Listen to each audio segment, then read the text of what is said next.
Here's the thing about hospital waiting rooms. They're either filled with hope or dread, and there's no in between.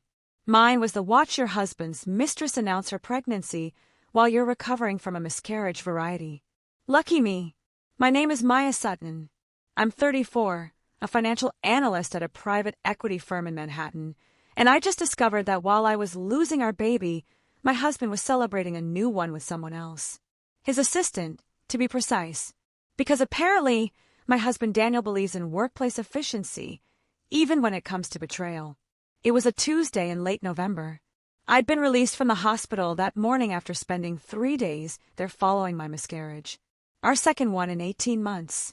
The doctor said my body was just having trouble, like I was a car with engine problems instead of a woman mourning children I'd never meet. Daniel had visited me exactly once during those 3 days. 15 minutes on day 2, where he'd patted my hand, said these things happen, and left to handle an urgent client meeting.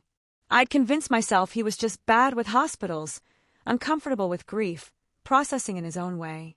God, I was naive. I came home to our Tribeca loft around noon, still weak, still cramping, still bleeding. The apartment was silent. Daniel's Tesla wasn't in our garage spot. I figured he was at the office, which was fine. Better, actually. I wasn't ready to pretend I was okay yet.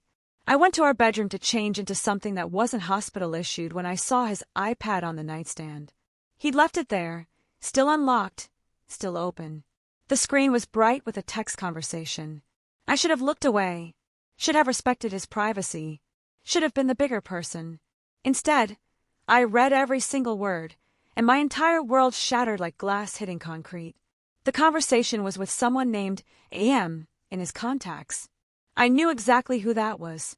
Amber Martinez, his 26-year-old assistant, the one who joined his firm 2 years ago, the one he'd mentioned was invaluable and indispensable, the one I dismissed as paranoid thinking because surely my husband of 9 years wouldn't be that cliché.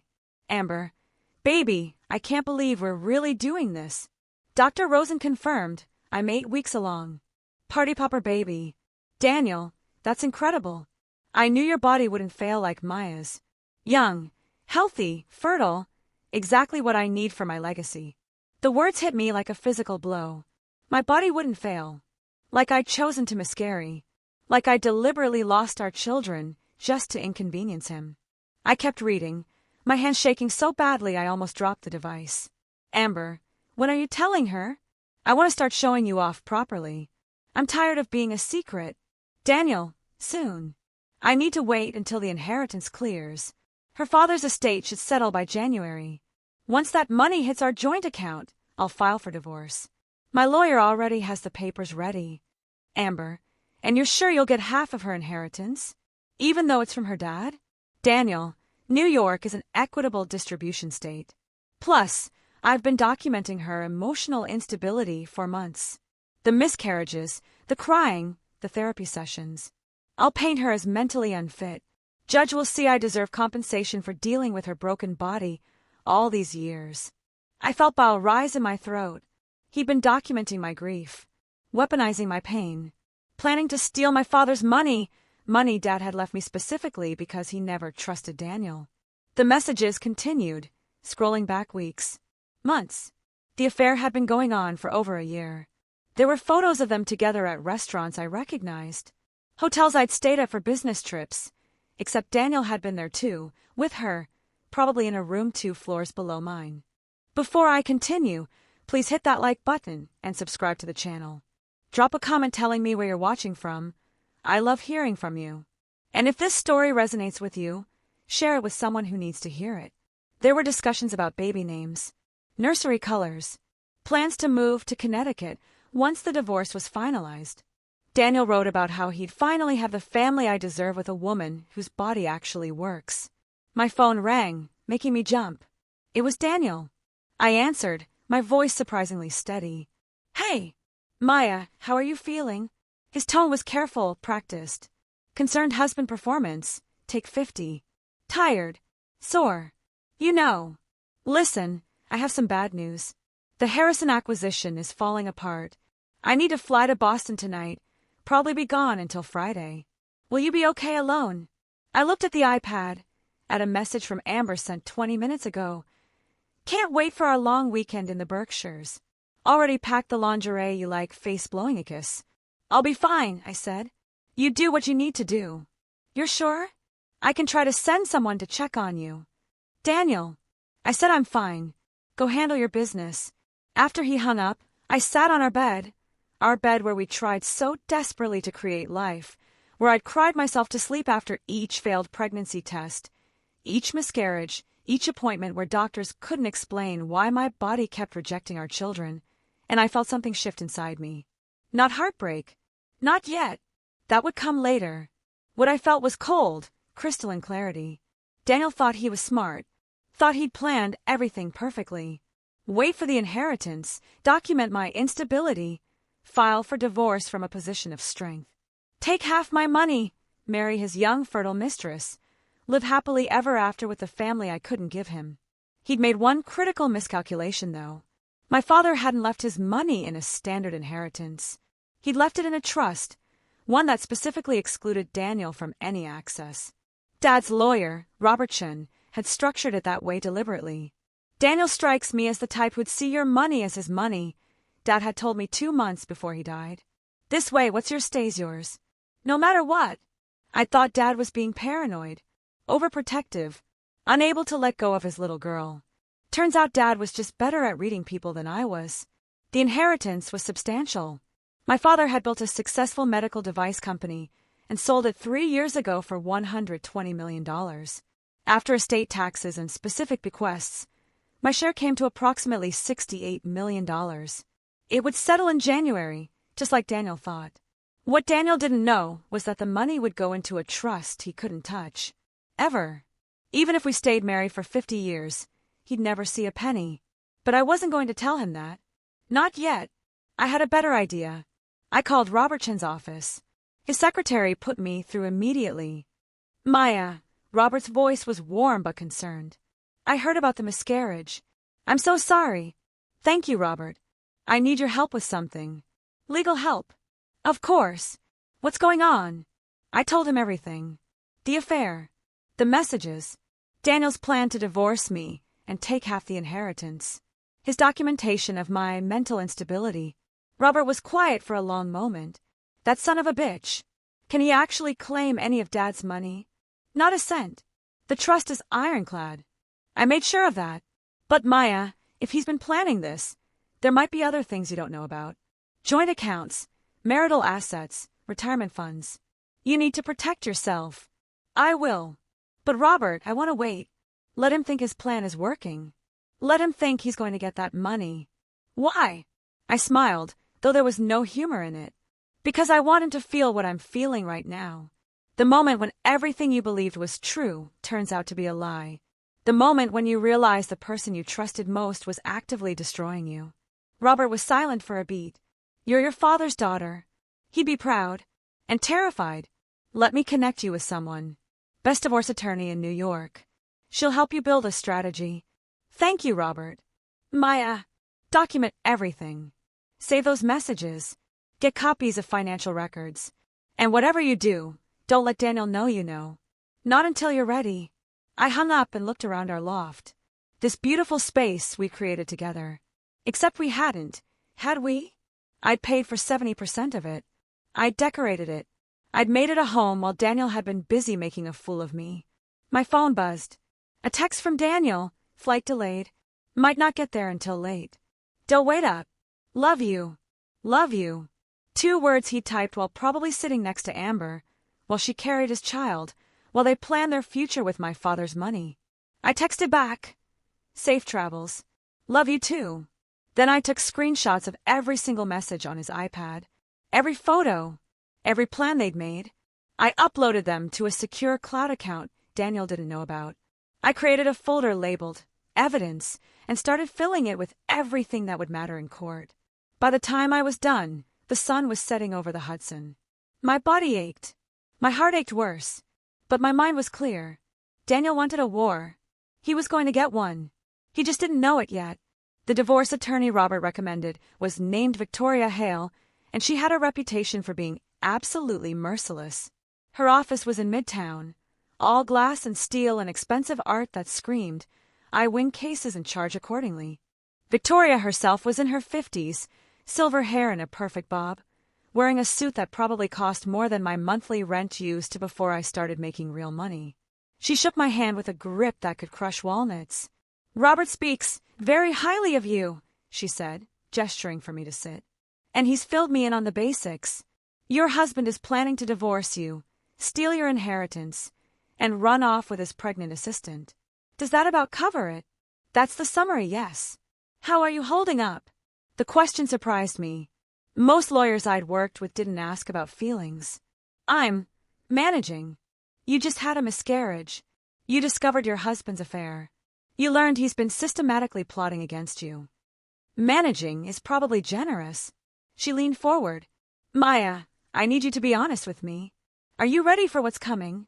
Because if we do this right, if we really make him pay, it's going to get ugly. He'll fight back. He'll say terrible things. He'll try to hurt you. He already did hurt me. He just doesn't know I know about it yet." Victoria smiled. It wasn't a nice smile. "Good. That's the energy we need. Now, tell me everything. Don't leave anything out." I told her about the messages, the pregnancy, Daniel's plan to claim mental instability, his affair timeline, his documentation of my grief. Victoria took notes, her expression getting darker with each detail. "Okay, here's what we're dealing with. In New York, adultery is technically a ground for fault-based divorce, but it rarely affects asset distribution anymore. However, dissipation of marital assets, spending money on an affair partner, absolutely does. If Daniel's been using joint funds to support Amber, we can claw that back. How do we prove that? Bank statements, credit card records, hotel receipts, gifts. Every dollar he spent on her can be traced. And once we trace it, we can argue he squandered marital assets on his mistress. Judges hate that. What about the inheritance? The trust protects it completely. He can't touch it. But here's where it gets interesting. He doesn't know that.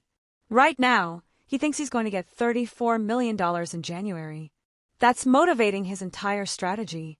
So we let him think that." Victoria's smile widened. "We don't just let him think it. We encourage it. We let him make decisions based on that assumption. Let him quit his job, make financial commitments, whatever. Then, when we reveal the truth, he's trapped in a position of his own making. That's devious. That's strategy. But Maya, I need to ask, what's your goal here? Just protecting your assets? Or something more?" I thought about Daniel's message. Your body actually works. I thought about him turning my grief into ammunition. I thought about him planning to leave me while I was in a hospital bed mourning our child. "I want him destroyed," I said quietly. "Legally, financially, socially. I want everyone to know what he did. I want him to lose everything he values. I want him to understand that you don't get to treat people like disposable problems and walk away unscathed." Victoria nodded slowly. "Okay then, let's build a case that does exactly that. But first, we need more information. I'm going to refer you to a forensic accountant and a private investigator. They're going to find out everything Daniel's been hiding. Because trust me, the affair and the pregnancy plan, that's probably just the beginning." She was right. The forensic accountant, a woman named Patricia Chen, no relation to Robert, found irregularities in Daniel's business accounts within a week. He'd been siphoning money from his firm's expense account for years. 5-star hotels charged to client entertainment that corresponded with Amber's Instagram posts from the same locations. Business dinners at restaurants where the bill for two included champagne and oysters. A consulting fee paid to an LLC that turned out to be owned by Amber's mother. "He's been stealing from his own company to fund the affair," Patricia told me over the phone. "Approximately $340,000 over 2 years. That's embezzlement. His partners could press criminal charges if they found out." The private investigator, Marcus Rodriguez, was even more thorough. He'd been following Daniel for 10 days when he called me with an update. "Mrs. Sutton, your husband isn't in Boston.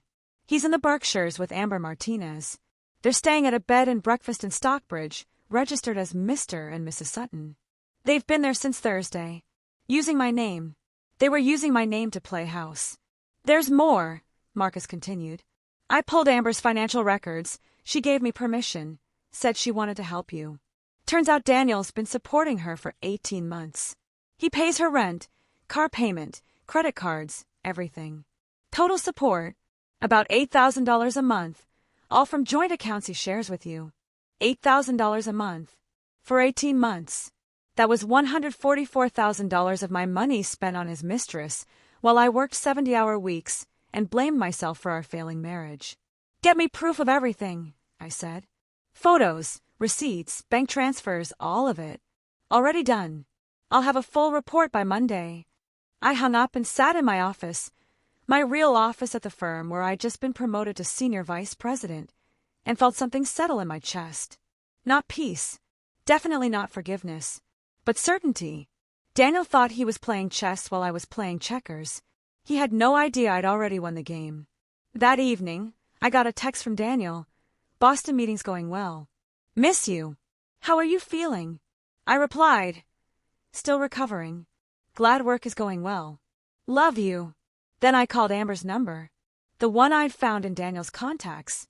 She answered on the third ring, voice cautious. Hello, Amber. This is Maya Sutton, Daniel's wife. I think we should talk. If this story is making your blood boil like mine was, make sure you're subscribed and hit that notification bell so you don't miss what happens next. Trust me, the revenge gets so much better. Your support means everything to this channel. There was dead silence on the other end. I could hear her breathing, fast and panicked. What? How did you get this number? From Daniel's iPad. The same place I found your pregnancy announcement, your plans to move to Connecticut, and your discussions about spending my inheritance. Congratulations, by the way. 8 weeks is exciting. I don't know what you think you. Amber, I'm not calling to fight with you. I'm calling because I think you deserve to know some things about the man you're having a baby with. Things he probably hasn't told you. Daniel and I are in love. You wouldn't understand. Did he tell you he'll never leave his wife because he needs her money? Or that he's been embezzling from his firm to pay for your lifestyle? Or that there are at least 3 other women he's currently sleeping with besides you and me? That last part was a bluff, but her sharp intake of breath told me I'd hit close to something. You're lying. I'm really not, but you don't have to believe me. Ask him about the $340,000 he's stolen from his company. Ask him about the trust structure on my inheritance that excludes him completely. Ask him why he's been documenting my mental instability for his divorce attorney. Or better yet, ask him about Jennifer from his Thursday morning client meetings. Another bluff, but Amber's voice when she spoke again was shaking. Who's Jennifer? You tell me. You're the one who's pregnant with a man who's still sleeping with his wife, still using joint credit cards to take other women to dinner, and still planning to take my money before he abandons you too. But sure, it's love. Definitely love. I hung up before she could respond. Was it cruel? Maybe. Did Amber deserve my sympathy instead of my manipulation? Possibly. But she was carrying my husband's child while he was still married to me, still lying to both of us, still treating women like interchangeable parts in his life plan. If she was smart, she'd start asking Daniel questions. And if she was really smart, she'd realize that a man who'd betray his wife would absolutely betray his mistress. 20 minutes later, my phone rang. Daniel. Maya. Did you just call Amber? I did. I kept my voice calm.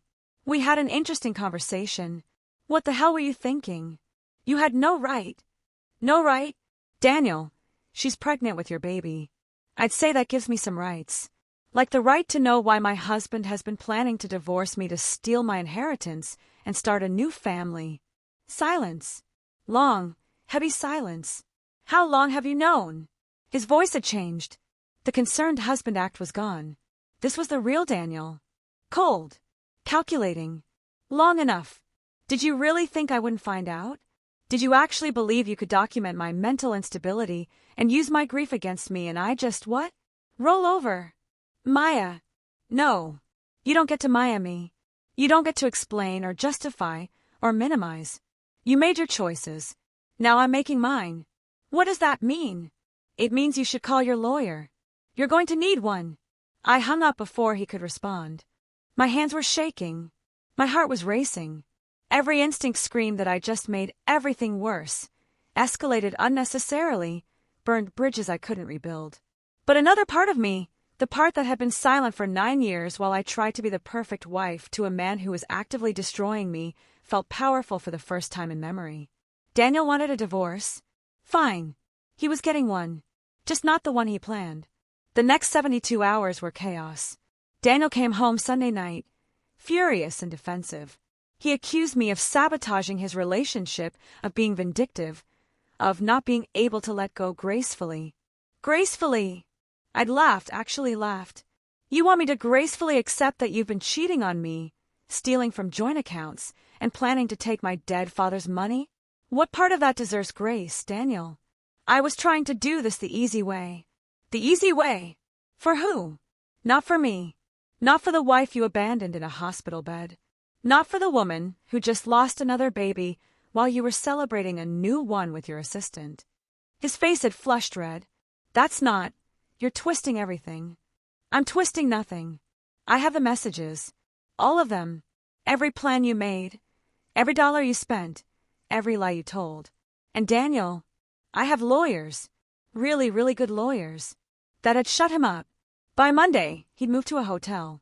By Tuesday, Victoria had filed for divorce on grounds of adultery and dissipation of marital assets.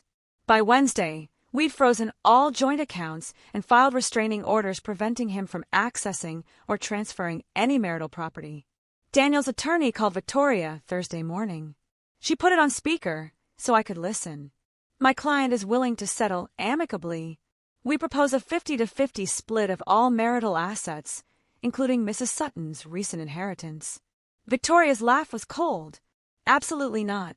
Your client committed adultery, embezzled from his firm, and spent marital funds on his mistress. We're seeking 85% of marital assets plus reimbursement for all money spent on the affair. The inheritance is completely off the table. The inheritance is marital property. The inheritance is in a trust that specifically excludes Mr. Sutton. It was structured that way by Maya's father precisely to prevent what your client is attempting. You'd know that if you'd done your homework. Silence on the other end. Beautiful, shocked silence. That's, we were told. You were told wrong. Or, rather, your client lied to you. Which he's very good at. Now, we can do this the easy way or the hard way.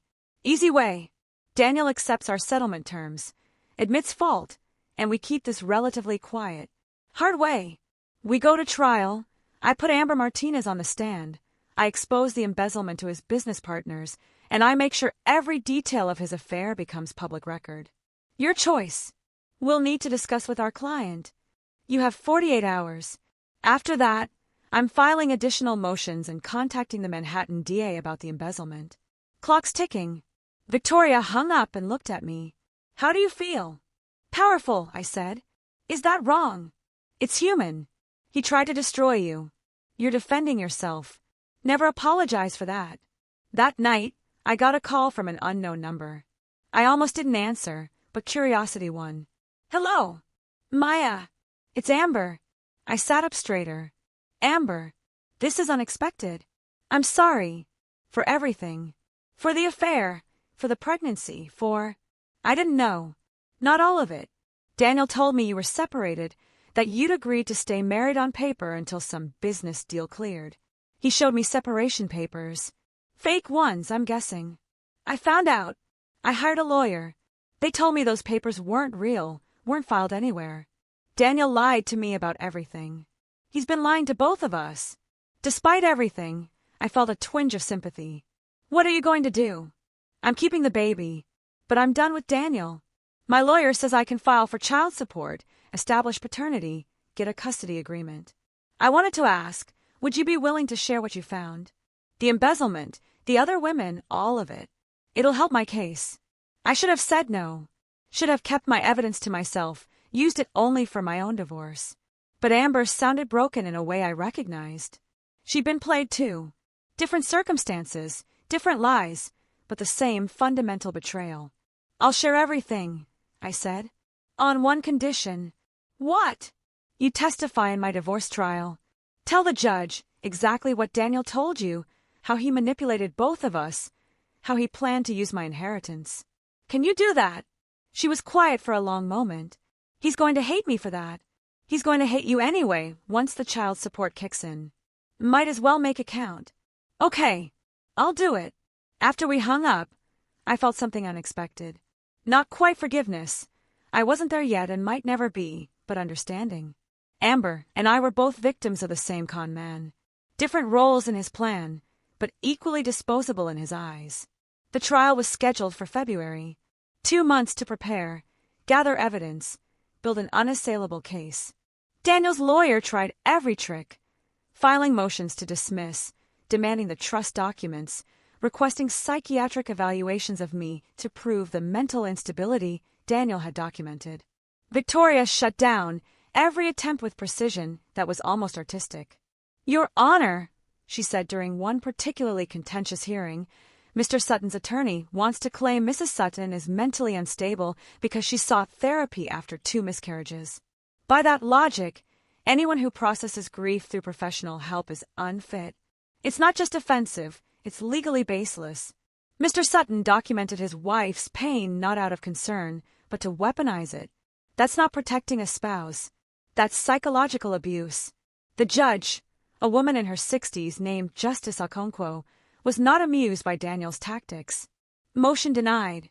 And counselor, I suggest you rethink your strategy, because suggesting a woman is unstable for mourning lost pregnancies is not going to endear your client to this court.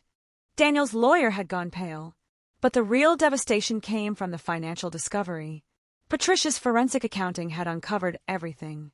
Daniel hadn't just stolen $340,000 from his firm, he'd been running a side business, consulting for competitors, using proprietary information from his company.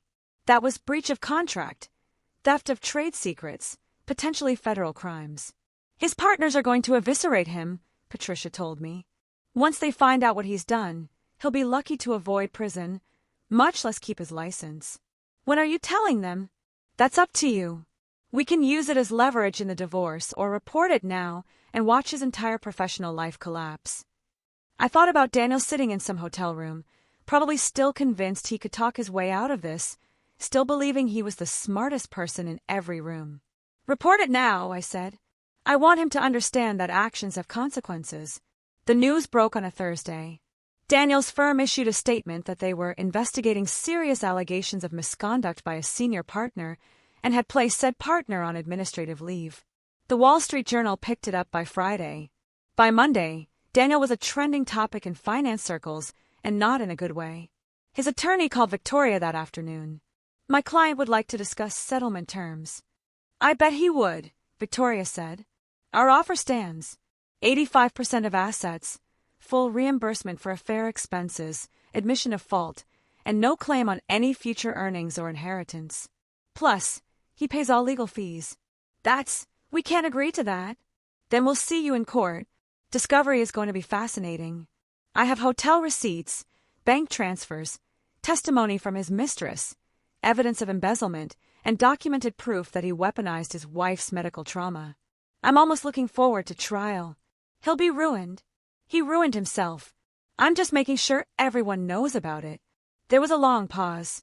Let me talk to him. You have until tomorrow at 5 p.m. After that, we proceed to trial and I start filing criminal complaints. Daniel agreed to the settlement at 4:47 p.m. the next day. Sitting in Victoria's office, reading through the agreement he'd signed, I felt something complex and difficult to name. Not quite satisfaction, that felt too simple. Not quite vindication, that implied I'd been trying to prove something. What I felt was closure. Real closure.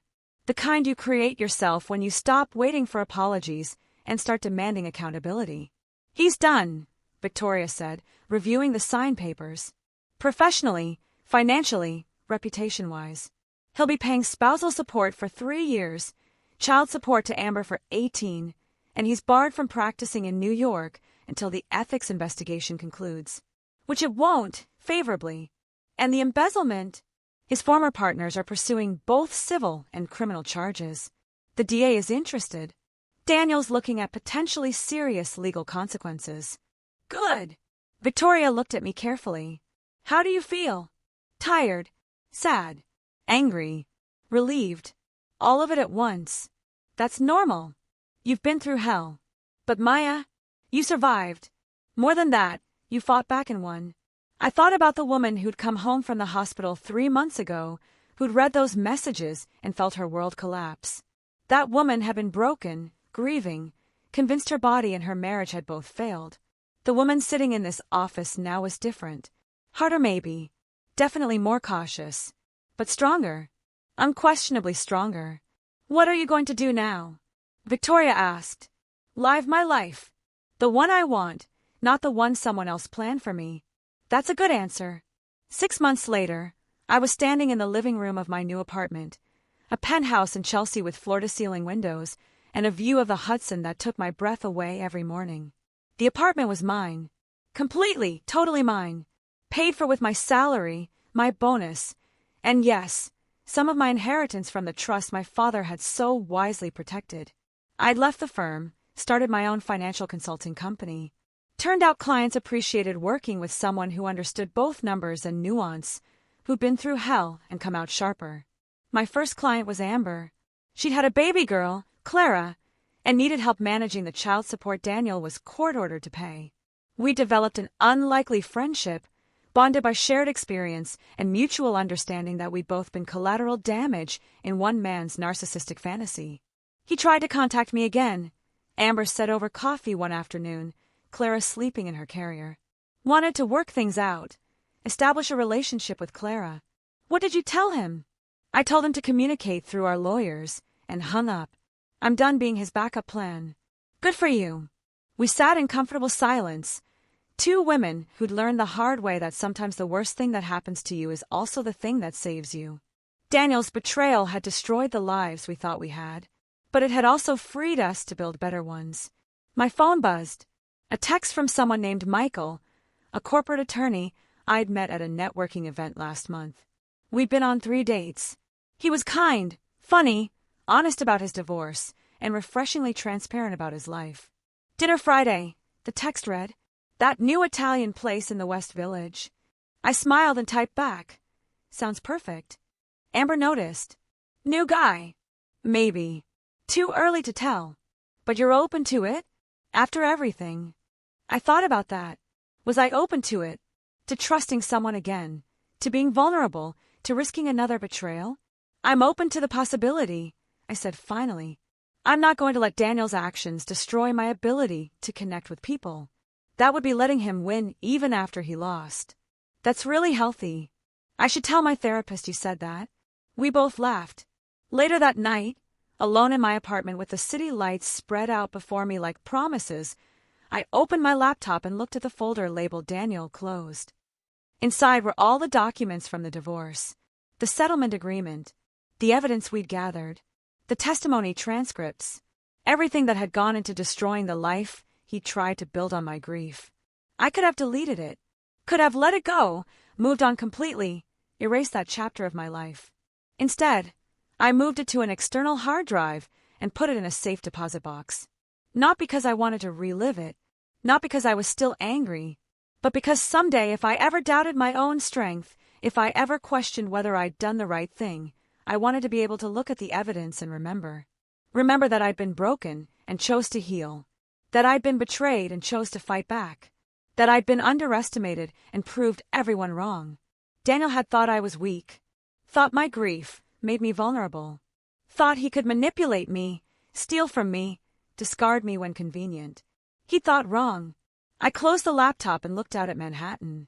Somewhere in the city, Daniel was probably in his studio apartment in Queens, probably regretting everything, probably still trying to justify his choices to himself. I didn't care anymore. He'd become irrelevant to my story, just a chapter that taught me valuable lessons about boundaries, self-worth, and the importance of trusting your instincts. My phone buzzed again. Michael, also completely unrelated, do you like dogs? Because I'm fostering a rescue, and he's the best, worst-behaved creature I've ever met. Fair warning if we're going to be friends. I laughed out loud. A real, genuine laugh that echoed in my beautiful apartment with my beautiful view and my beautiful, hard-won freedom. I love dogs, I texted back.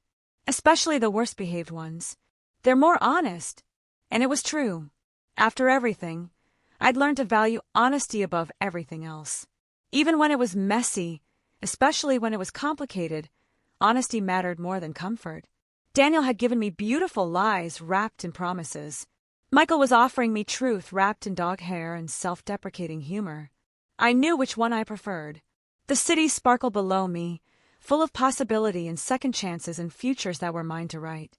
Daniel had taken a lot from me.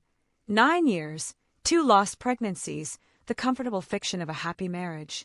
But he'd also given me something inadvertently. Permission to become someone new. Someone who didn't settle for dishonesty disguised as love. Someone who understood that the best revenge isn't destroying someone, it's living so while they become an afterthought. I raised my wine glass to the window, to the city, to the future I was building one honest choice at a time. Thank you for failing, Daniel, I whispered to the night.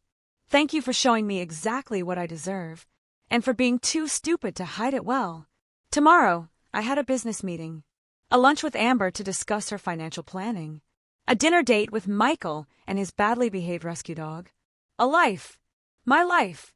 Built on truth instead of lies, on strength instead of submission, on choices I made instead of accepting ones made for me. Daniel wanted a strategic exit from our marriage. I gave him an exit, all right, just not the one he planned. And from where I was standing, the view was spectacular. But the story doesn't end there. Because karma, I've learned, has layers. And Daniel's downfall was just getting started. 3 weeks after the divorce was finalized, I got a call from Patricia, my forensic accountant. Maya, you need to see this. Her voice had that edge it got when she found something particularly damaging. Daniel's former firm just filed a civil lawsuit against him. They're suing for $4.2 million in damages. $4 million! The consulting work he did for competitors? It cost them 3 major clients and a government contract they'd been pursuing for 2 years. They have documentation proving he deliberately sabotaged deals to benefit the companies he was secretly working for. It's not just breach of contract, it's corporate espionage. I sat down heavily. Will they win? Absolutely. The evidence is ironclad. Daniel kept emails, contracts, everything. He documented his own crimes like he was proud of them. So what happens to him? He'll have to declare bankruptcy. The settlement you got is protected. He can't claw that back. But everything else, his retirement accounts, his car, his watch collection, all of it will go to paying this judgment. And Maya, the criminal investigation is moving forward too. The DA thinks they have enough for charges. After we hung up, I sat in my office staring at the phone. Part of me, the part that had loved Daniel once, that had tried so hard to build a life with him, felt a twinge of something. Not quite sympathy, but recognition that watching someone's life completely implode, even someone who deserved it, was sobering. The other part of me remembered his message about my body failing, about me being mentally unstable, about him celebrating a new pregnancy while I was mourning in a hospital bed. That part of me felt nothing but cold satisfaction. I called Amber. Did you hear about the lawsuit? Just saw it on the news.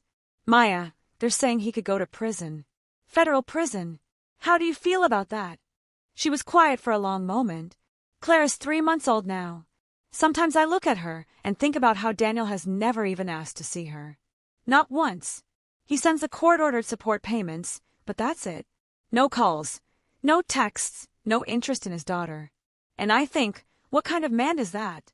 The kind who sees people as assets or obstacles. Nothing in between. Yeah.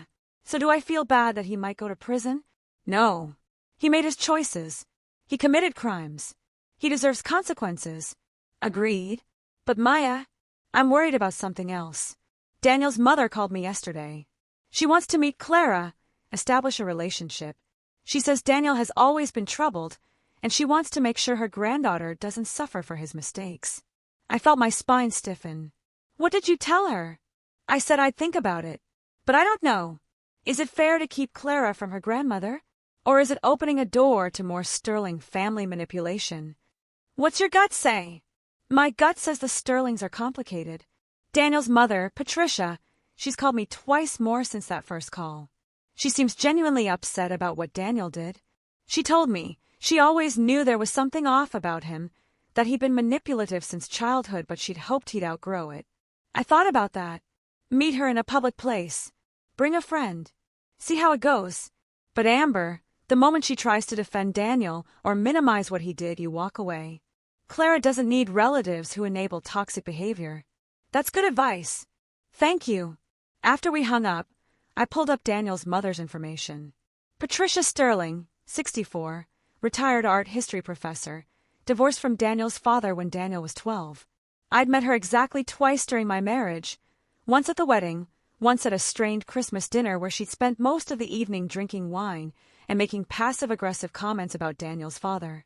On impulse, I called her. She answered on the second ring. Hello.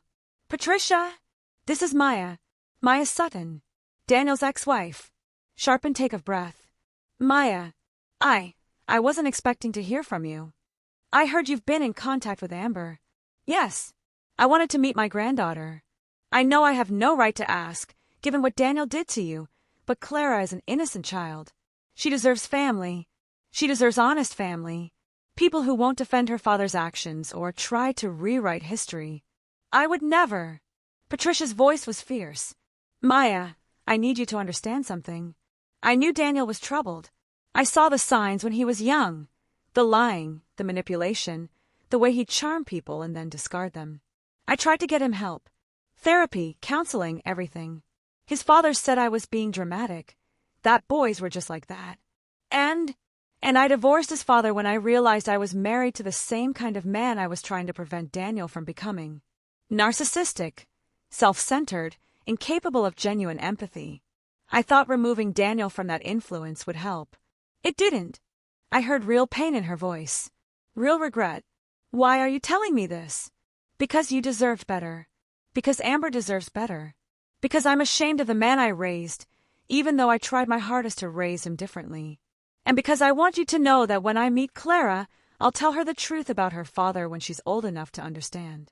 Not to poison her against him, but to make sure she never accepts behavior like his as normal or acceptable. We talked for another 20 minutes.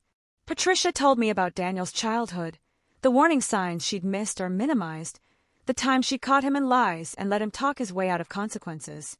She was honest about her own failures as a parent, about choosing to believe his explanations because it was easier than confronting the truth. I got a letter from him last week, she said finally. From Daniel. He's furious with me for reaching out to Amber. He says I'm betraying him, choosing strangers over my own son. What did you tell him? I told him I'm choosing morality over family loyalty. That I love him, but I don't like him, and I certainly don't support what he's done. He hasn't responded. After we ended the call, I sat with the complex feelings it had stirred up. Daniel hadn't appeared fully formed as a manipulative narcissist. He'd been shaped by family dynamics, by a father who modeled toxic behavior, by a mother who loved him but couldn't fix him. It didn't excuse what he'd done. Nothing could excuse that. But it added context, nuance, the kind of complicated truth that rarely fits neatly into victim and villain narratives. My phone buzzed. A text from Michael. Dog update. He ate my favorite shoes. I'm choosing to see it as him developing opinions about fashion. Dinner still on for Friday. I smiled and typed back. Definitely. And I appreciate a dog with convictions. Life was moving forward. Not perfectly. I still had days where I felt angry about the years I'd lost, where I mourned the children I'd never had, where I questioned every choice I'd made that had led me to Daniel in the first place. But I was moving forward, building something new. And that mattered more than perfect. 2 months later, the criminal charges came down. Daniel was indicted on 6 counts of wire fraud, 2 counts of theft of trade secrets, and 1 count of money laundering. The evidence was overwhelming. Emails, bank transfers, recorded phone calls where he discussed his schemes with the competitors he was feeding information to. His arraignment was scheduled for a Tuesday in federal court. I didn't plan to attend. It felt too much like gawking at an accident, too much like I was still emotionally invested in his downfall. But Victoria called me that morning. You should go. You should see him face the consequences of his actions. Not for revenge, for closure. Real closure. So I went. Sat in the back of the courtroom wearing sunglasses and a hat, trying to be invisible. Daniel was brought in wearing an orange jumpsuit. They denied him bail, considered him a flight risk, and he looked terrible. Gaunt, unshaven, diminished. The prosecutor laid out the charges, detailed Daniel's crimes with clinical precision, explained how he'd systematically stolen proprietary information, sold it to competitors, sabotaged his own firm's deals, all while pretending to be a loyal partner. Daniel's public defender, he couldn't afford private counsel anymore, tried to argue for leniency. Said his client had made mistakes but wasn't a threat to society, had a daughter he wanted to be there for, deserved a chance at rehabilitation. The judge was unmoved. Mr. Sutton engaged in a calculated, multi-year scheme to defraud his business partners and enrich himself. This wasn't a mistake. This was a pattern of criminal behavior that demonstrates contempt for the law and for the people who trusted him. Bail is denied. Trial date is set for October 15th. Daniel's face crumpled. For a moment, he looked like he might cry. Then he caught sight of me in the back row. Our eyes met. I saw recognition, then rage, then something that might have been desperation. I felt nothing. Just watched as they led him away, back to jail, back to face consequences he'd spent years thinking he was too smart to ever experience. Outside the courthouse, a reporter recognized me. "Mrs. Sutton, do you have any comment on your ex-husband's charges?" "No comment," I said, walking past. "Do you feel vindicated?" I stopped, turned back. I feel sad that it came to this, but I feel validated that the truth came out. Daniel spent years lying, manipulating, hurting people. I'm glad the system is finally holding him accountable. The quote made the evening news. My phone blew up with messages from people I hadn't heard from in years. Some supportive, some accusatory. How could I let the father of my children go to prison? I ignored the accusatory ones. I'd never had children with Daniel. They were thinking of Amber, of Clara, conflating our stories. But the supportive messages felt good.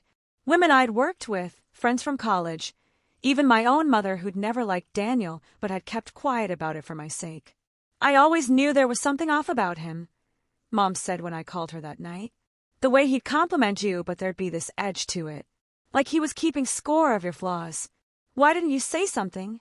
Would you have listened?" I thought about the Maya of 9 years ago. Young in love, convinced she knew better than everyone else. Probably not. Exactly. Sometimes people have to learn things the hard way. I just wish you hadn't had to learn it quite this hard. We talked for an hour. About the miscarriages she'd never known how to comfort me through. About the marriage she'd watched me struggle in without knowing how to help. About the future that was mine to build now. "Are you happy?" she asked finally. "I'm getting there. Some days are better than others. But yeah, Mom, I think I'm going to be happy." "Good. You deserve it, baby. You always deserved it." After we hung up, I made myself dinner, pasta with vegetables, nothing fancy, and ate it while watching the sunset over the Hudson. My apartment had become a sanctuary, every piece of furniture I'd chosen, every piece of art on the walls reflecting my taste, not compromised with someone else's vision. It was mine, completely, utterly mine, and that felt revolutionary. My phone buzzed. "Michael, I know it's last minute, but any chance you're free tonight?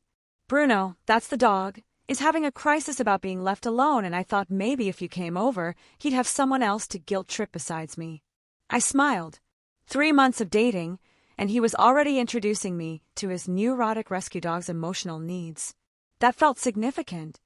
"Give me 30 minutes. I texted back. "I'll bring wine." His apartment was in the Village, a walk-up with character, which is real estate code for old and charming in equal measure. Bruno was a German Shepherd mix with anxiety issues and the saddest eyes I'd ever seen on a creature. He took to me immediately, which Michael found both relieving and slightly insulting. "He's supposed to be bonded to me," Michael said, watching Bruno sprawl across my lap. "I'm the one who rescued him.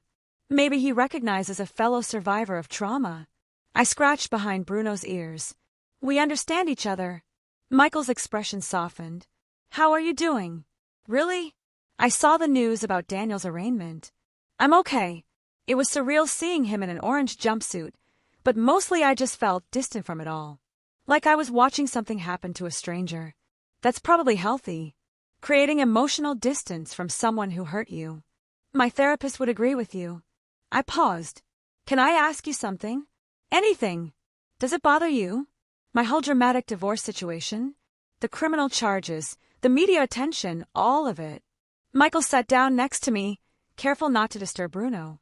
Honestly, it makes me respect you more.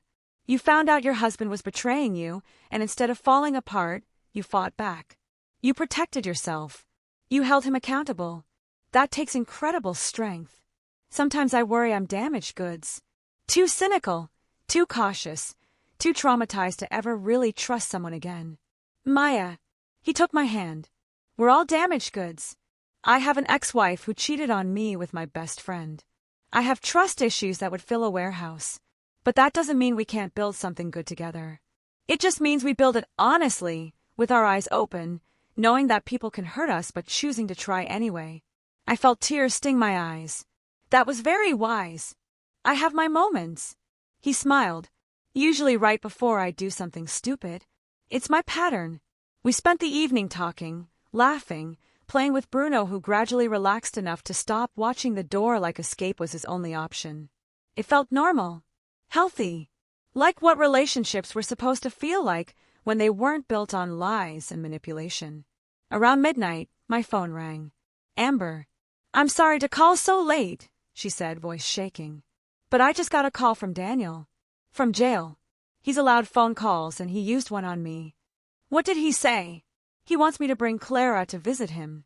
He says he's had time to think, to realize what's important, and he wants to be a father to her. He was crying, Maya. Actually crying. Talking about how prison has changed him, how he sees things clearly now. What did you tell him? I told him I'd think about it. But Maya, I don't know if I believe him. Is it real? Or is he just manipulating me again? I thought about Daniel's pattern. The charm, the tears, the promises to change. I'd seen it a dozen times during our marriage. After every fight, every betrayal I discovered, every time I'd caught him in a lie. Amber, I can't tell you what to do. But I can tell you what I learned. People don't fundamentally change just because they face consequences. They might change their behavior temporarily to get what they want. But the core of who they are? That takes years of hard work, therapy, genuine self-reflection. Daniel's been in jail for 2 months. That's not enough time to transform from a narcissistic manipulator into a devoted father. So you think he's lying? I think he's telling himself a story where he's the victim who deserves another chance. And I think he'll use Clara as a tool to rehabilitate his image, to get sympathy from the judge, to make himself feel better about his choices. But actually being present for her, doing the hard work of fatherhood, I don't think he's capable of that. She was quiet for a long time. You're right. I know you're right. But part of me wants to believe people can change. People can change. But they have to want to change for the right reasons, not just because they got caught. Daniel wants to avoid consequences, not face them. There's a difference. I'm going to talk to my lawyer. See what they think about supervised visitation. Maybe if there are strict boundaries. That's smart. Protect yourself and Clara first. Daniel's feelings come last. After we hung up, Michael looked at me. That sounded heavy. Daniel wants to see his daughter. Claims prison has reformed him. And you don't believe it. I believe people are capable of change. I don't believe Daniel is willing to do the work required for real change. Fair assessment. He paused. You're really good at this, you know. Seeing through manipulation, holding boundaries, protecting yourself and others. Have you ever thought about using those skills professionally? What do you mean? I don't know. Consulting for people going through divorces? Helping them identify financial manipulation, gather evidence, protect their assets? You have expertise most people don't have. I turned the idea over in my mind. That's actually not a bad thought. I could work with divorce attorneys, provide financial analysis and strategy for their clients. Could be a whole new division of your consulting business. Could be. I smiled. Look at you, career counseling me. I contain multitudes. He grinned. Also, Bruno just stole your phone. Sure enough, the dog had my phone in his mouth, tail wagging, clearly proud of his theft. He's building confidence, I said, chasing him around the apartment. This is progress. This is chaos, Michael corrected, but he was laughing. And I was laughing too, chasing a neurotic rescue dog around my boyfriend's apartment at midnight, feeling lighter than I'd felt in years. This was healing. Not perfect, Not linear, but real. The trial began in October, exactly as scheduled. I didn't attend most of it. Victoria had warned me it would be grueling, technical, boring in the way that white-collar crime trials often are. But I attended the victim impact statements. Patricia had asked me to come, said she was giving a statement and wanted support. Daniel's mother took the stand wearing a simple black dress, looking every one of her 64 years. "Your Honor," she began, voice steady, "I'm here today not to defend my son, but to speak to the damage he's caused. As his mother, I loved him. I still love him. But I cannot support his actions or minimize the harm he's inflicted on innocent people." She detailed meeting Amber, meeting Clara, understanding the scope of Daniel's betrayal. She talked about her own divorce, her attempts to raise Daniel differently, her failures. "My son learned to lie because lying worked. He learned to manipulate because it got him what he wanted. And I enabled that behavior by making excuses, by believing his explanations, by choosing comfort over confrontation." Her voice cracked. "I failed him by not holding him accountable when he was young. I won't fail his victims by staying silent now." She talked about me, about the wife Daniel had betrayed and discarded, about how I'd shown grace in allowing her to maintain contact with Amber and Clara despite everything. Maya Sutton deserved better than my son gave her. Amber Martinez deserved better. My granddaughter deserves better. And the people my son defrauded in his business dealings deserve better. Your Honor, I ask that you impose a sentence that reflects the severity of his crimes and the pattern of behavior that led to them. My son needs to understand that actions have consequences, that lying and manipulation don't work forever, that eventually the truth catches up to you. The courtroom was silent when she finished. Even the prosecutor looked moved. I caught her eye as she left the stand. "Mouth, thank you." She nodded, tears streaming down her face. Then came Amber's statement. She talked about believing Daniel's lies, about the pregnancy, about raising Clara alone while Daniel sat in jail. "I don't want revenge," she said. "I want accountability. I want my daughter to grow up in a world where people face consequences for their choices, where fathers don't get to abandon their children and face no repercussions, where women aren't treated as disposable." The prosecutor presented the government's case with devastating efficiency. Emails where Daniel discussed his schemes, bank records showing the money he'd stolen, testimony from his former partners describing the deals that had fallen apart, the clients they'd lost, the damage to their reputation.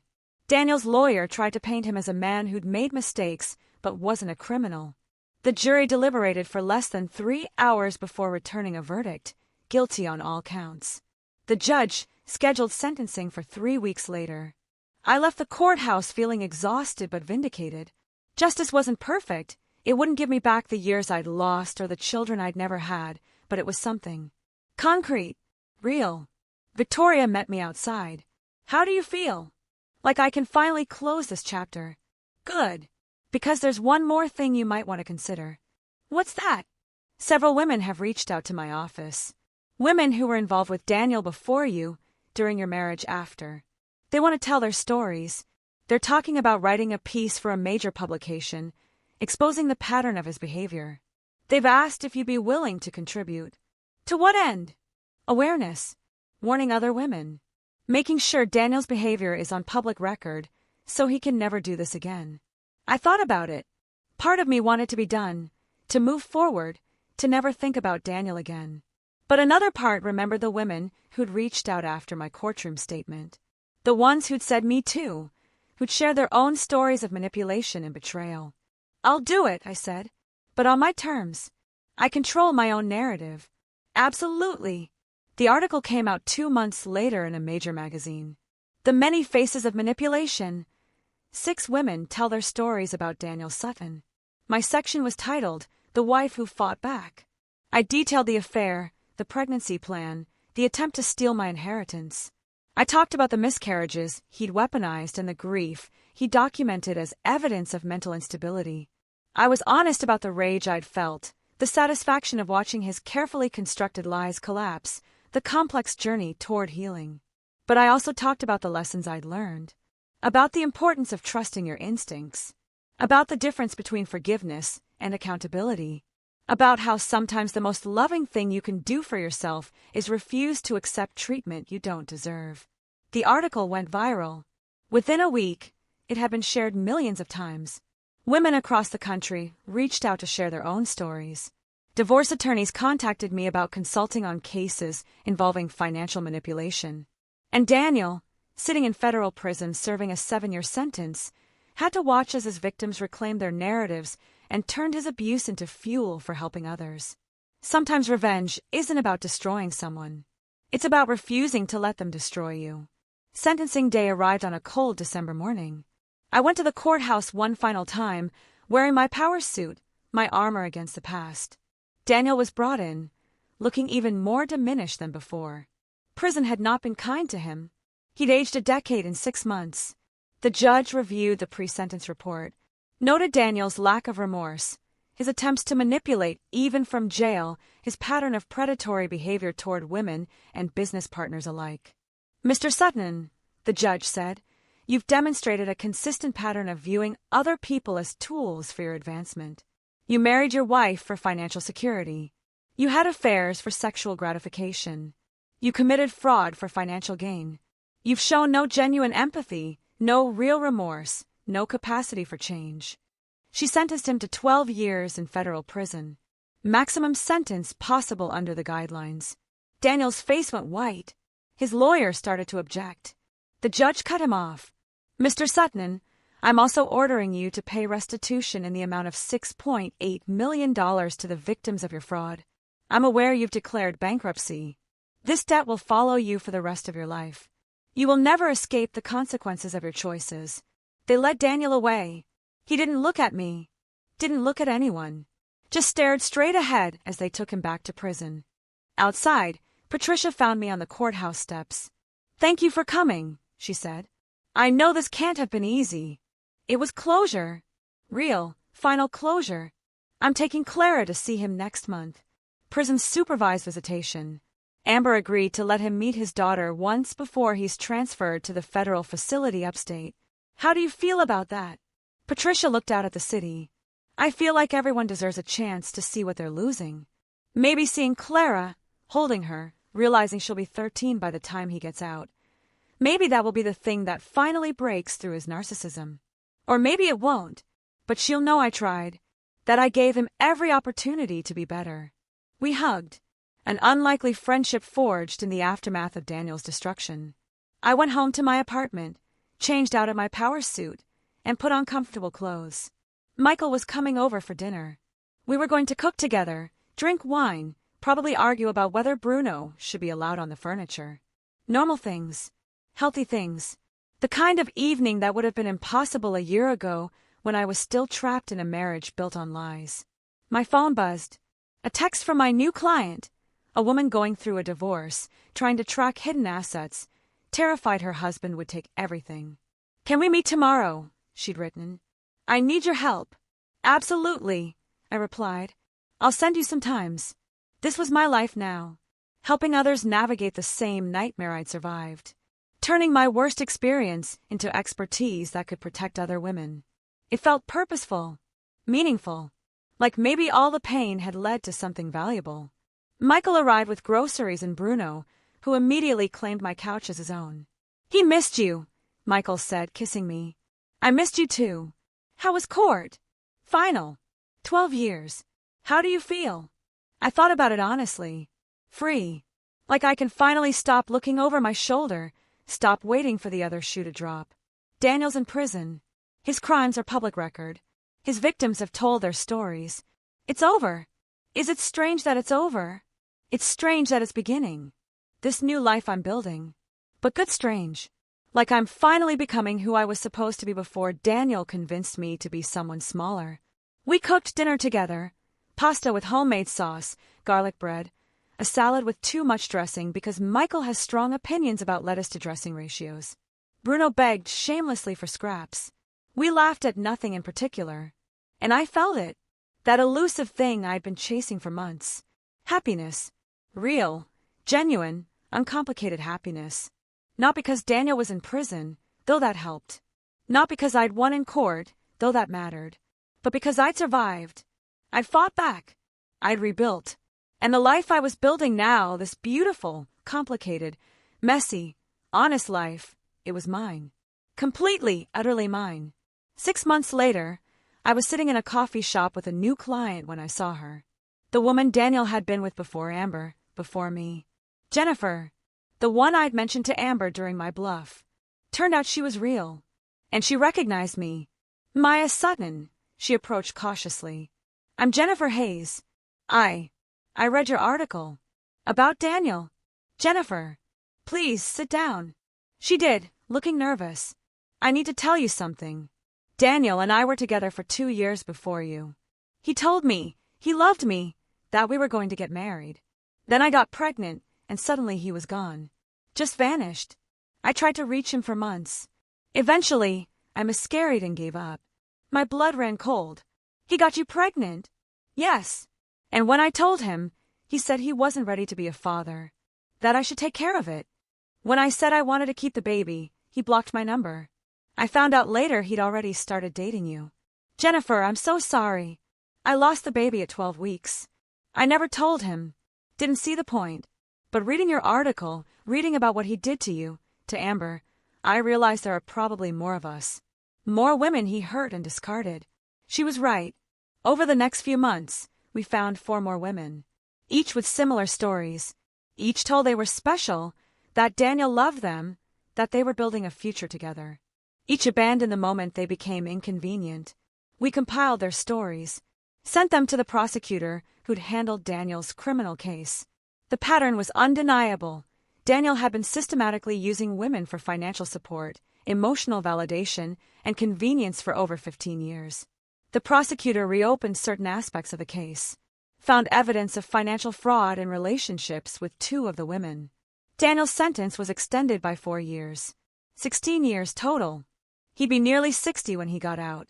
Jennifer and I became unlikely allies. She started a support group for women who'd been involved with pathological manipulators. I consulted on financial aspects, helped them untangle joint accounts and hidden assets. It felt like closing a circle, turning trauma into purpose, making sure Daniel's destruction created something constructive. A year after the trial, Amber invited me to Clara's 2nd birthday party. I wasn't sure I should go. It felt strange, celebrating the child my husband had conceived through an affair. But Patricia convinced me. Clara's an innocent child, and you and Amber have become friends. Don't let Daniel's choices define what your relationship can be. So I went, brought a carefully chosen gift, blocks that encourage problem-solving, because even at 2, Clara was clearly brilliant. The party was small. Amber's family, Patricia, a few of Amber's friends from yoga, and Michael, who'd offered to come as moral support and ended up being enchanted by Clara's determined personality. She's got spirit, he said, watching her demand more cake with the authority of a tiny dictator. Wonder where she gets that from. Amber laughed. Definitely not from Daniel. That's all me. We ate cake. We watched Clara open presents with the focused intensity of someone with important work to do. We took photos, and at one point, Amber pulled me aside. Thank you for coming. I know this is weird. It's not weird. Or maybe it is, but it's also right. Clara deserves to be celebrated. And you've built something good here, Amber. A real family, people who love her genuinely. I couldn't have done it without you. The financial advice, the legal support, the friendship. You could have hated me. You would have had every right to hate me. I did hate you. For about 20 minutes after I read those messages. But then I realized Daniel had lied to both of us. We were both victims of the same con artist. I'm glad we found a way through it. To this. She gestured at the party, at Clara covered in frosting, at Patricia helping clean up. This chosen family we've built from the wreckage. Later, driving home with Michael, I thought about that phrase. Chosen family. Built from wreckage. That was surprisingly lovely, Michael said. Weird, but lovely. That describes most of my life now. I like your life. It's unconventional. Is that a nice way of saying messy? It's a nice way of saying authentic. You don't pretend things are simple when they're not. You don't force neat narratives onto complicated situations. You just deal with reality as it is. My therapist says that's growth. Your therapist is right. We drove in comfortable silence. Bruno in the back seat, Manhattan lights blurring past the windows. I'm falling in love with you, Michael said suddenly. Just so you know. No pressure, no expectations. Just wanted you to know where I'm at. My heart did that thing where it feels too big for your chest. I'm falling in love with you too. It terrifies me. Me too. Let's be terrified together. Deal. 2 years after the divorce, I got a letter from Daniel. Forwarded through Victoria's office, screened for threats or manipulation. It was surprisingly short. Maya, I know I have no right to contact you. I know an apology is inadequate for what I put you through. But I'm writing because my therapist here says I need to take accountability without expecting forgiveness. So here it is, I'm sorry. I'm sorry for the affairs, for the lies, for weaponizing your grief. I'm sorry for seeing you as an obstacle instead of a partner. I'm sorry for wasting years of your life. You deserve better. You always deserve better.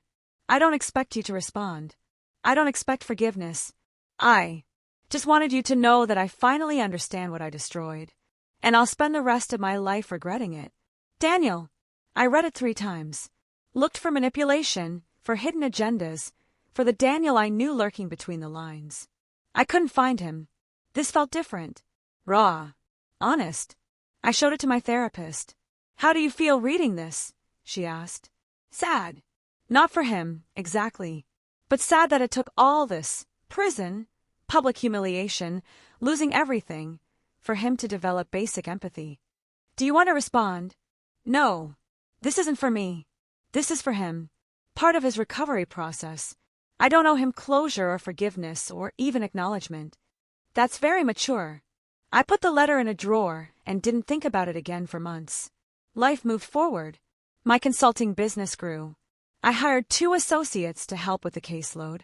Started speaking at conferences about financial manipulation in divorces. Wrote a book about protecting yourself from economic abuse. Michael and I moved in together. Got engaged. Planned a small wedding, just family and close friends. Nothing like the elaborate affair I'd had with Daniel. I want to marry you at City Hall, I told him. I want it to be about us making a commitment, not about the performance of a wedding. Perfect. Bruno can be our witness. Bruno will absolutely steal something during the ceremony. That's half the charm. We got married on a Tuesday in March. Wore nice clothes, but nothing fancy. Said vows we'd written ourselves about honesty, growth, choosing each other every day. My mother cried. Patricia came and brought Clara, now 4 and asking a million questions about everything. Amber took photos. It was perfect because it was real. No pretense, no performance. Just 2 people who'd been broken by others and chosen to try again anyway. At the reception, dinner at our favorite Italian restaurant, Patricia pulled me aside. I'm so happy for you, Maya. You've built something beautiful from the ashes. We all have. You, me, Amber, even Daniel in his own way. We've all rebuilt. Have you forgiven him? I've released him. I don't carry anger anymore. But forgiveness, that's not mine to give. He has to forgive himself. I've just moved on. 3 years after the divorce, I got a call from the prison. Daniel had listed me as an emergency contact, and he'd had a medical incident. Heart attack. He was stable but requesting to see me. I called Patricia first. Did you know about this? Yes. He called me yesterday. Asked if I thought you'd come. I told him probably not, but it was worth asking. Should I go? That's entirely up to you, Maya. You don't owe him anything. I discussed it with Michael. Part of me wants to go. Not for him, but for closure. To see if the man who wrote that letter is real, or if it was just another manipulation. Then go. I'll come with you if you want support. No. This is something I need to do alone. The prison was upstate, a 3-hour drive through late autumn landscapes. I had a lot of time to think about what I'd say, what I'd feel, whether this was a mistake. When they brought Daniel into the visiting room, I almost didn't recognize him. He'd aged dramatically. Gray hair, deep lines around his eyes, a vulnerability I'd never seen before. Maya, you came. Patricia said you had a heart attack. Mild one. But it made me think about mortality, about leaving things unsaid. He sat down across from me, separated by a plexiglass barrier. Thank you for coming. Why did you want to see me? To tell you in person what I wrote in that letter. To make sure you know it's real. I'm not the same person who hurt you. Prison, therapy, having time to actually think about my choices, It's changed me. People don't fundamentally change, Daniel. You're right. The narcissism is still there. The tendency toward manipulation. But I'm learning to recognize it, to interrupt the patterns. My therapist says I'll always be a work in progress. Why tell me this? Because you deserve to hear it from me. Because I owe you the truth after years of lies. And because, his voice cracked, because I need you to know that I understand what I destroyed. The woman who could have been my partner, my equal, the children we might have had if I hadn't been so selfish. I destroyed all of it, and I did it deliberately, and I will regret it until the day I die. I sat with his words, looked at this man I'd once loved, once married, once thought I'd spend my life with. I believe you, I said finally. I believe you're sorry. I believe prison has given you perspective. But Daniel, that doesn't change what you did. The miscarriages you weaponized. The inheritance you tried to steal. The years of lies. I've moved on. I've built a good life. And your regret, however genuine, doesn't factor into that anymore. I know. I'm not asking for forgiveness. I'm not asking you to care. I just needed you to know that I finally see you. Not as an asset or an obstacle, but as a person who deserved love and got manipulation instead. Okay. I hear you. We sat in silence for a moment. You got married, he said. Patricia told me. I'm glad. You deserve happiness. I'm happy. Genuinely happy. Good. He smiled sadly. That's all I wanted. For you to know I'm sorry and that I'm glad you found better. I stood up to leave. Daniel, I hope you find peace. Real peace, not just performance of remorse. But I won't be part of your journey anymore. This is goodbye. I understand. Goodbye, Maya. Thank you for everything you tried to give me, even though I didn't deserve it. I left the prison and drove home through the autumn dusk, feeling lighter than I had in years. Michael was waiting when I got back. Bruno sprawled across both of them on the couch. How is it? Sad, but necessary. I think he's genuinely changed. Or at least, he's genuinely trying to change. How do you feel about that? Glad for him. But it doesn't change anything for me. I've moved on. His growth is his responsibility, not my concern. That's healthy. I'm trying. I curled up next to them, Bruno immediately shifting to include me in his sprawl. Tell me about your day. Something normal and boring. I argued with opposing counsel for 2 hours about comma placement in a contract. Perfect. Tell me everything. And he did. And it was boring and normal and exactly what I needed. 5 years after the divorce, I spoke at a women's conference about surviving financial abuse. The room was packed. Over 1,000 women, all there to learn about protecting themselves, recognizing manipulation, building lives after betrayal. I told my story, not for sympathy, but as a roadmap. Here's what happened. Here's how I survived. Here's what I learned. The standing ovation lasted 3 minutes. Afterward, dozens of women lined up to talk to me, to share their stories, to ask for advice, to thank me for being honest about the messy, complicated journey of healing. One woman, probably in her 60s, waited until the end. I was married to a man like your ex-husband for 35 years, she said. I finally left 2 years ago. Listening to you speak, hearing that it's possible to rebuild, it gave me hope that I'm not too old to start over. You're never too old to choose yourself, I told her. Never too old to demand better. She hugged me, crying, and I felt the weight of it. The responsibility of telling my story publicly. Of knowing that my words could influence someone else's choices. It was terrifying and purposeful in equal measure. That evening, Michael and I walked Bruno through Central Park, watching autumn leaves fall like confetti. You were amazing today, he said. The way you talked about forgiveness versus accountability. About healing not being linear. All of it. I've had a lot of therapy, I joked. You've done the work. That's different than just having therapy. We've both done the work. I squeezed his hand. That's why this works. We're both committed to being honest, to growing, to choosing each other every day. Speaking of choosing each other every day, he said, stopping on a bridge overlooking the lake. What would you think about expanding our family? My heart jumped. Are you asking about kids? I'm asking about what you want. I know it's complicated, given your history. But if you wanted to try adoption, surrogacy, whatever path felt right, I'd be all in. I thought about the miscarriages, the grief Daniel had weaponized, the fear that my body was broken, that I'd failed some fundamental test of womanhood. "I'd like that," I said quietly. "I'd like to try. Not to prove anything to anyone, just because I want to be a mom." "Then let's try. Whatever that looks like for us." We started the adoption process 3 months later. It was long, invasive, emotionally exhausting. But worth it. A year later, we brought home Sophia. 3 months old. Perfect hours. Holding her for the first time, I thought about Daniel. About the children we'd lost, the family we'd never built. And I felt nothing but gratitude that it hadn't worked out. Because this, Michael, Sophia, Bruno, the life we created, was what I was supposed to have. Not what I'd settled for, not what someone else had designed for me, but what I'd chosen. 10 years after the divorce, I got word that Daniel was being released early. Good behavior, completion of rehabilitation programs. He'd served 12 of his 16 years. Patricia asked if I wanted to know when he got out. I said no. His life wasn't my concern anymore. Whatever he did, wherever he went, it was separate from my story now. I had too much good happening to look backward.